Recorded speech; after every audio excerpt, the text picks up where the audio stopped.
Siku ya Kalvari ni siku ya wapendanao. Mwambie Bwana, siku ya Kalvari ni siku ya wapendanao. Chini ya msalaba alikuwepo Yohane aliyekuwa anapendwa na Yesu. Chini ya msalaba, chini ya msalaba alikuwepo Maria Magdalena. Chini ya msalaba alikuwepo na Maria mwingine. Chini ya msalaba, wale ambao walikuwa wanampenda Yesu na ambao walikuwa na hofu na ujasiri walikuwa chini ya msalaba. Ndio maana naitwa ni siku ya wapendanao. Na hiyo siku ya kutoka msalaba tunavaa rangi nyekundu. Ni ishara mbili. Ni ishara ya kuwa shahidi, lakini ni ishara ya upendo. Ndio maana Valentine Day watu wanavaa nyekundu. Unaweza ukapenda bila kutoa, lakini unaweza kutoa bila kupenda, lakini uwezo ukapenda bila kutoa. Ndio maana tumesikia Yohana sura ya 3 tunaambiwa kwamba Mungu alipenda ulimwengu akamtoa mwanawe wa pekee. Lugha mojawapo ya upendo ni zawadi. Mungu alitupenda akatupa zawadi ya mwanawe.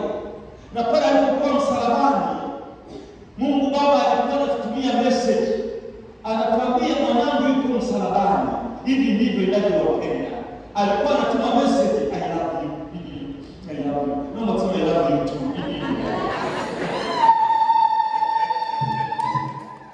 Nani alikuwa anatumia message? Na wapenda namna gani? Na wapenda namna hii. Na jibu la upendo ni upendo. Kama Yesu ametupenda akatufia, na sisi hatuna budi kumpenda. Lugha mojawapo ya upendo ni zawadi. Unayempenda utampatia zawadi. Ndio maana wanaume watapatia zawadi wake zao, na wanawake watapatia zawadi wanaume waume zao. Ila kwa mdogo, baba alikuwa anamnunulia mama nguo, labda na jioni tunajiandaa kula, baba anaketi kwenye kiti, mama alikuwa anatoka kwenye kiti, anashukuru, anapiga makofi, anashika miguu ya baba, anapiga makofi, anashika miguu ya baba. Ilikuwa ishara ya kushukuru. Nilipouliza katika mmoja akasema, je, siku hizi wanawake wanashukuru namna hiyo? Nikasema hapana, si kama tunanunua zawadi kila mara.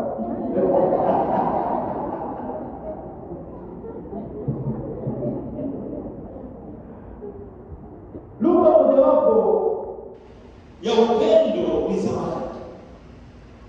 Na unaponunulia zawadi, ina maana umekufikiria, ina maana umemuota. Ukiacha kuota unaacha kupenda. Ukiacha kufikiria unaacha kupenda. Ndio maana Biblia inasema Mungu anatuwazia mawazo mazuri, anatufikiria kwa sababu anatupenda. Na anatupenda lazima atufikirie. Mtu ukiacha kumfikiria unaacha kumpenda. Ukiacha kumuota unaacha kuelewa. Kwa hiyo ni point moja ambayo tunaipata katika Injili ya leo. Mungu alipenda ulimwengu akamtoa mwanawe wa pekee ili kila amwaminie apate kuokoka.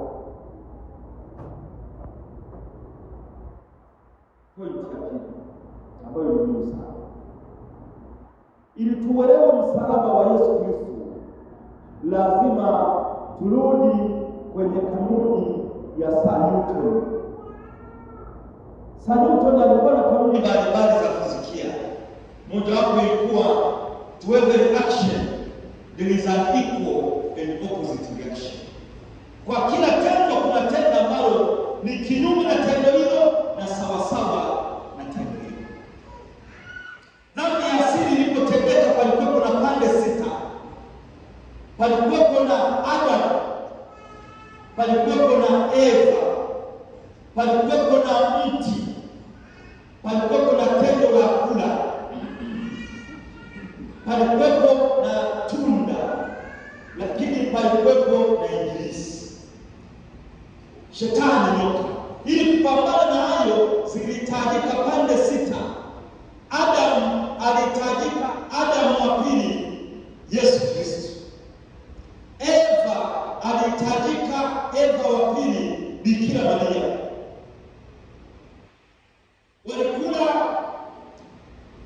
Ibilisi aliwadanganya.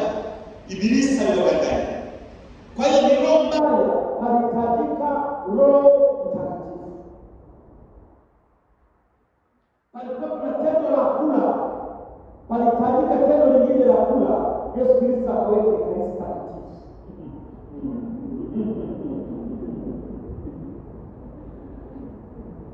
Walinyosha mikono msalabani.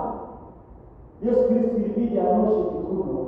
Walinyosha mikono kula tunda, ilibidi anyoshe mikono msalabani.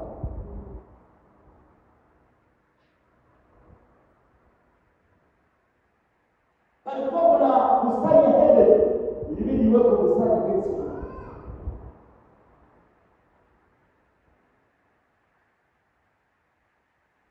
Palikuwa kuna na mtu alipokula tunda, ilibidi uwepo mtu wa msalaba. Na hiyo kalipotimia, Yesu Kristo akalia msalabani, yametimia, it is finished, consummation est. To have the action, there is an equal and opposite action. Kwa kila tendo, kuna tendo ambalo ni kinyume na tendo hilo, akawa ameshinda. Makofi kwa Yesu.